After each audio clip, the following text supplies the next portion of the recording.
Halo, halo. Kali ini kita akan membahas tentang Armin Meiwes yang kasusnya pernah menggegerkan dunia dan media berita dan menjadi headline utama karena telah membunuh dan memakan korbannya. Uniknya, korbannya sendirilah yang meminta untuk dimakan. Armin berkebangsaan Jerman, lahir 1 Desember 1961. Pekerjaan terakhirnya adalah teknisi komputer. Semuanya dimulai ketika Armin berusia 8 tahun. Orang tuanya bercerai, abang-abangnya pergi, tinggallah Armin berdua dengan mamanya di rumah. Mamanya menikah 3 kali, tetapi tiga-tiganya meninggalkan rumahnya dengan kasus yang sama, yaitu karena mamanya ini terkenal dengan dominannya, superior, dan otoriter. Makanya suami-suaminya ini pun gak betah tinggal di rumah. Dan jadilah si Armin ini jadi anak kesepian, tidak punya teman. Karena mamanya ini gak dibolehkannya Armin ini keluar rumah. Asal berteman dia di luar terus dipanggilin. Cemanalah si Armin ini gak gila kan? Armin ini anak orang kaya. Rumahnya besar, punya 36 ruangan. Dan katanya ruangan-ruangan ini dinamain sama mamanya. Kau bayangkanlah itu, anak kecil 8 tahun tinggal berdua sama mamanya. Pikirkanlah itu. Aku pun gila kalau jadi si Armin. Rumahku besar, mamaku pun aneh. Tapi ya itulah, cemana pula gak dikasih bekawan keluar. Menurut buku The Interview with Cannibals, The Secret Life of the Monster of Rothenburg, jadi mamanya si Armin ini sering bacakan dongeng sebelum tidur. Jadi adalah dongeng Jerman, judulnya itu Hansel dan Gretel. Nah, ceritanya Hansel dan Gretel ini ditangkap oleh penyihir dan ingin dimakan. Tapi sebelum dimakan, Hansel ini diberi makan secara teratur supaya gemuk. Tapi pada akhirnya, Hansel dan Gretel ini berhasil melarikan diri menggunakan kecerdikan mereka. Nah, dari sinilah entah di mana hubungannya bahwa harus memakan manusia agar bisa menjadi kawan. Apakah mungkin si Armin ini berpikir karena penyihir ini kesepian dan butuh kawan, maka penyihir ini memakan si Hansel untuk punya kawan? Kan udah lari sebenarnya inti dongengnya. Hansel dan Gretel sendiri merupakan salah satu dari sekian banyak dongeng fantasi yang dia dengar dan dia baca. Menurut kalian lah dulu, apalah kerjaannya di rumah sebesar itu sendiri kalau nggak baca-baca buku fantasi? Mamanya ini pun aneh.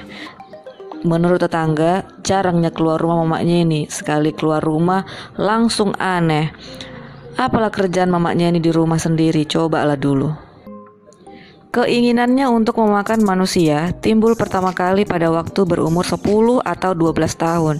Pada waktu itu, dia sama mamanya lagi nonton film Robinson Crusoe. Jadi ceritanya di film ini adalah dua orang memancing pada saat badai datang. Salah satu kawannya ini mati, dan yang selamat dari badai bilang, "Seandainya aku memakanmu kawanku, maka kau akan masih ada dalam diriku saat ini." Kemudian menghayal dia untuk pertama kali. Ceritanya nonton TV lah dia. Adalah TV series judulnya Flipper.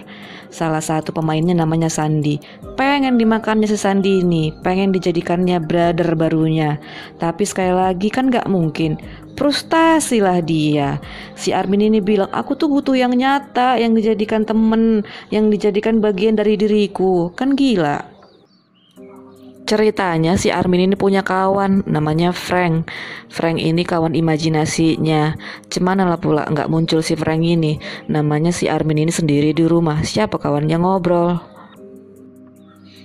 Kata si Armin ini, si Frank inilah yang nyuruh si Armin untuk makan kawannya supaya jadi kawannya dan nggak ditinggalkan selama-lamanya lagi dia. Kan gila ya. Ternyata Armin muda pernah jadi tentara, artinya berarti dia pernah bersosialisasi, pernah punya kawan. Tetapi Armin ini biseksual. Karena apa? Karena pada waktu mudanya dia pernah berhubungan dengan rekan tentaranya dan sering juga masuk prostitusi. Tanggal 2 September 1999, mamanya Armin meninggal dunia karena kanker. Umurnya 77 tahun dan Armin 37 tahun. Cerita kehororan dimulai dari sini. Waktu mamanya masih ada, 100% kehidupan Armin dikontrol oleh dia.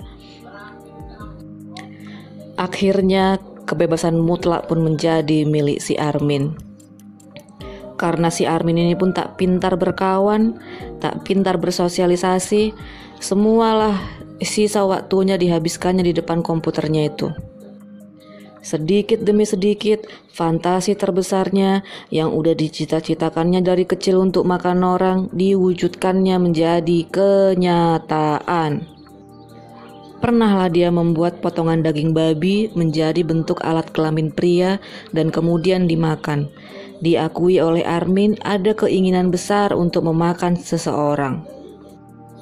Setahun kemudian, setelah kematian ibunya, dia memposting sesuatu di situs Kanibalisme Cafe dengan menggunakan nama samaran, yaitu Frankie. Isi iklannya kira-kira begini: dicari seseorang laki-laki berbadan tegap, umur 18-30 tahun untuk dipotong. Nggak seram kalian rasa itu? Dan ternyata iklan ini direspon oleh 204 orang. Armin setuju untuk bertemu dengan beberapa orang-orang ini karena mereka ingin dimakan. Tetapi di hari-hari terakhir semuanya mundur. Segila-gilanya orang, siapa yang mau dipotong ya kan? Tanggal 5 Februari 2001, iklan inilah yang dilihat oleh korbannya, yaitu Bernd Brandes. Dia seorang programmer dari Berlin. Dia bilang umurnya 36 tahun, tinggi 175 dan berat 75. Nama lengkap si Brandes ini adalah Bernd Jurgen Brandes. Menurut pengakuan mantan kekasih Brandes, dia ini pun mengalami gangguan kesehatan mental. Brandes pernah menawarkan dirinya uang sebesar 3.300 euro untuk menggigit alat kelaminnya, tapi mantan pacarnya ini menolak. Mereka pacaran 3 tahun dan selama mereka pacaran, Brandes selalu mengekspresikan keinginannya untuk dimutilasi. Akhirnya mereka berpisah karena masalah keinginan aneh tersebut. Siapa yang mau ya kan? Lain lagi dengan mantannya yang lain. Dia bilang Brandes ini orangnya sangat baik, selalu terlihat bahagia dan suka bercanda. Mereka memiliki niat untuk menikah dan punya anak, tetapi harus berakhir. Katanya, si Brandes mengakui bahwa dirinya adalah homoseksual. Setelah tektokan si Brandes sama si Armin ini via internet, ngatur waktulah mereka untuk ketemu di rumahnya si Armin. Tanggal 9 Maret 2001 lah mereka janjiannya. Bertemulah Brandes sama Armin ini di stasiun kereta api. Dijemput si Armin lah si Brandes ini teringatnya. Kemudian bareng-bareng lah mereka ke rumah si Armin. Sebelum potong memotong, Brandes dan Armin ini making love dulu lah ceritanya. Setelah making love, ngobrol-ngobrol lah mungkin orang ini dua. Si Armin sama si Brandes ini kayak bertukar pikiran lah. Gimana ya caranya supaya si Brandes ini nggak terlampau menyakiti, nggak terlampau merasakan sakit. Terus dibilang si Armin lah, gampang. Nanti ku kasih kau beberapa obat tidur dan sirup obat batu. Nanti biar nggak sakit-sakit kali, nggak usah lah jadi digigit ya. Ku potong aja kau pakai pisau. Mau dimulailah ceritanya cara potong-memotong ini kan. Pergilah orang itu ke lantai 2 karena si Armin sendiri pun udah menyiapkan ruangan pembantaian, udah menyiapkan video kamera juga dia untuk ngerekam. Tapi sebelum itu si Brandes bilang ke Armin, Armin, punya aku digigit aja lah, darahnya bisa diambil, nanti sisanya kau kunyah, biar habis semuanya. Terus si Armin ini bilang, gak usah lah digigit, dipotong aja lah pakai pisau. Soalnya kalau digigit lama prosesnya, kalau dipotong pakai pisau langsung bisa kita makan. Kalau menurutku sih sebenarnya bukan gak mau si Armin ini gigit, karena dia udah pengen cepat-cepat kali makan si Branden. Jam 6 sore masuklah mereka ke ruang pembantaian. Udah disiapkanlah meja-meja untuk dipotong. Udah disiapkanin juga pisau. Terus disuruhlah si Brandes ini menempatkan punyanya yang mau dipotong itu di atas meja, biar siap-siap untuk dipotong. Ternyata pisaunya dong gak bisa potong, karena pisau itu bukan untuk pisau potong gitu loh. Terus dicoba si Armin ini lagi kan, dicobanya lagi tapi tetap gak bisa. Kau bayangkan lah kayak mana sakitnya itu pisau tumpul dibuat potong memotong. Terus si Armin nyari lagi lah pisau yang lain yang memang khusus untuk dipotong. Dapatnya lah dan berhasil. Menjeritlah si Brandes ini kencang. Cemana lah pula, sakit lah kalau itu dipotong. Udah gitu mesti berkali-kali lagi dipotong. Mengalirlah darahnya ini. Tapi emang dasar gila kan si Brandon ini kan. Gak nyesal dia. Dia bilang akhirnya mimpi terbesarku terwujudkan. Senyum-senyumlah dia mungkin ini di situ. Karena permintaan si Sanders untuk makan punyanya itu dalam keadaan mentah, dimakan orang itulah. Tapi gak enak karena terlampau kenyal dan susah kali untuk ditelan. Jadi diambillah keputusan, ayolah kita goreng ini. Dicampurlah sama bahan-bahan makanan, mungkin sama garam, pepper, wine sama bawang. Dimakan orang itulah, tetapnya sebenarnya nggak enak. Tapi ya udahlah, si Brandes ini pun karena mungkin kehabisan darah ya kan, cuma dikit lah cuma dimakannya itu. Udah sisa si punya si Brandes ini dicincang, kemudian diberikan ke anjing. Karena darah si Brandes ini gak berhenti-berhenti mengalir, dibawalah ke kamar mandi ke bathtub si Brandes ini. Direndamlah dia di situ. Dikasihlah painkiller, dikasihlah semuanya supaya si Brandes ini gak terlampau merasakan sakit. Kemudian dikawanilah sebentar. Terus adalah dibilang si Brandes ini bilang, aku gak tahu lagi nih mau bilang apa. Nikmat sekali. Terima kasih ya Armin, kau telah mewujudkan mimpi-mimpiku. Tapi nanti aku mau benar-benar musnah loh. Pokoknya semua hancurkanlah diriku ini. Gak usah kau tinggalkan jejak, tulang-tulangnya semuanya lah pokoknya kau gunakan. Habiskanlah, yang penting aku udah gak ada lagi. Habis ngobrol-ngobrol bentar mereka di kamar mandi, turunlah ke bawah si Armin ini nunggu si Brandes ini pingsan. Dibawanya lah novel Star Trek. Tapi rajin emang dia ngecek ke dalam kamar mandi, udah pingsan apa belum. Karena kalau belum pingsan ya nggak bisa lah dihabiskannya. Jam 3.30 AM subuh lah ini ya kan. Dilihat si Armin lah si Brandes udah pingsan apa belum. Oh ternyata udah pingsan si kawan. Mulailah adegan selanjutnya. Tapi sebelumnya dicium si Armin ini lah si Brandes keningnya.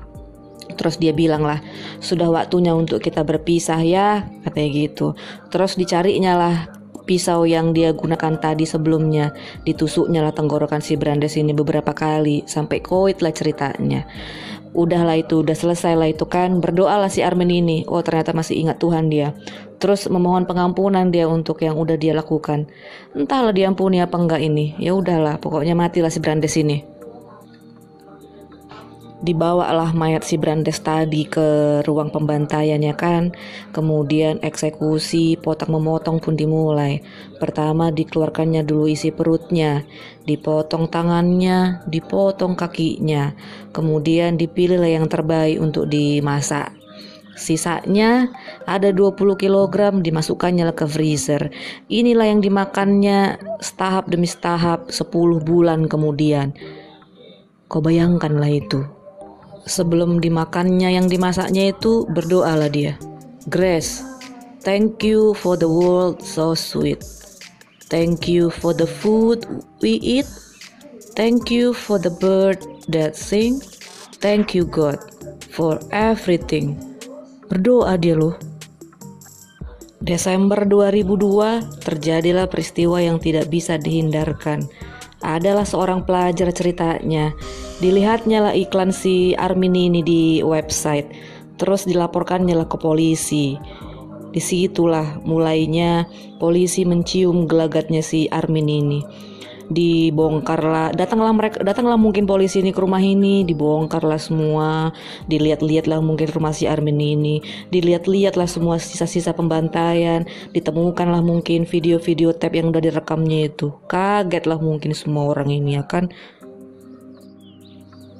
gemparlah dunia. Jadi tokoh utama lah dia di majalah-majalah, di portal berita, di TV, pokoknya jadi terkenal lah dia gara-gara peristiwanya itu. Soalnya yang buat dia terkenal itu adalah korbannya ini mau dipotong, mau jadi sukarelawan untuk dimakan. Diadililah dia. 30 Januari 2004 dihukumlah dia 8 tahun 6 bulan.